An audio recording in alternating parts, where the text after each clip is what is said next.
If you look at the UN Charter or any aspect of international law that has to do with war, there is a justification for launching war in the event that you've been attacked or are in danger of imminent attack. Neither is the case here. If anything, it was the United States that massed, if not an armada, a large number of ships off Venezuela's coast, blockaded the coasts, began a kind of information warfare to destabilize the Maduro government. So no, the answer is no. What do you believe is central to this action?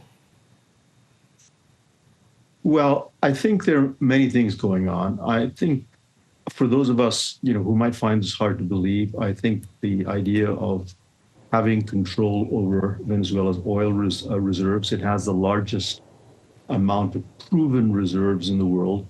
It is only, it's about 20% of proven reserves.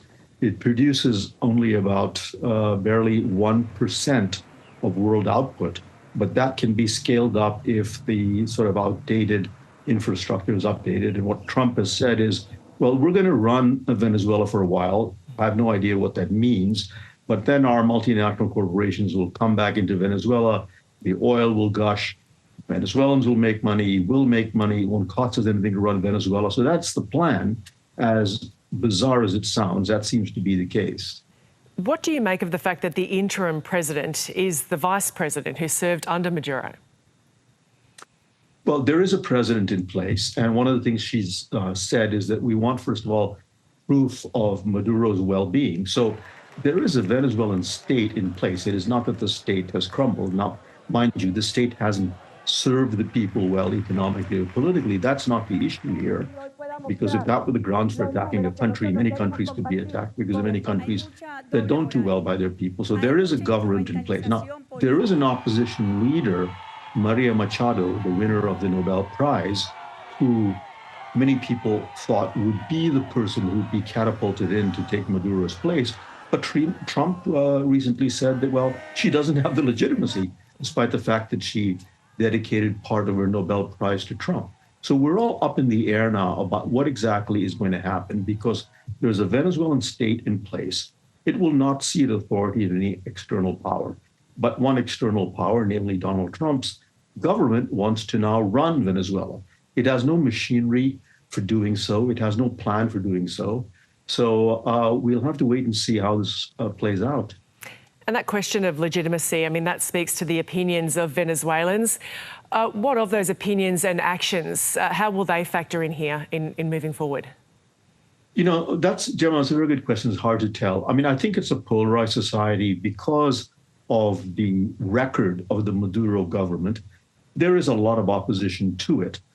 But it's important to bear in mind that you can be a Venezuelan who is opposed to Maduro, doesn't like the government, but doesn't welcome the idea of a foreign government catapulting in, running your country, and claiming to have the right to decide who invests in your oil fields. So that's important to realize that. So there's no question that Maduro is an unpopular person. What the regime has by way of popular support is very hard to tell. It all depends, I think, on how well it endures, because if the state begins to unravel, then a lot of people will desert the ship, as it were. What do you believe might be the unintended consequences of this US action? Well, there's an old saying in strategy, don't take the first step until you've thought about what the second step is. And I fear we've taken the first step without any plan for the second step. So there are various possibilities. One is that the regime of Maduro holds strong without him. There's a state in place and says, we will resist if there is an attempt to enter Venezuela militarily, and then the ball is in Trump's court. If he decides to go forward, we're talking about a Venezuelan war with the United States. I'm not saying that's going to happen. I'm saying that that's a possibility. The second is that there will be more pressure of an economic nature put on Venezuela with the hope that the regime will give way. The problem there is that do you want the disintegration of a state who, for any other entity, in this case the United States, has the machinery to fill the void? Because the result of that will be anarchy, such as we saw after the overthrow of Gaddafi in Libya. The two situations are not the same, but what happened was complete mayhem because the state fell apart no one was able to fill the vacuum, and there was a prolonged civil war. Rajan Menon, Director of Strategy at the US think tank Defence Priorities. Great to have you with us. Thank you. Thank you, Gemma.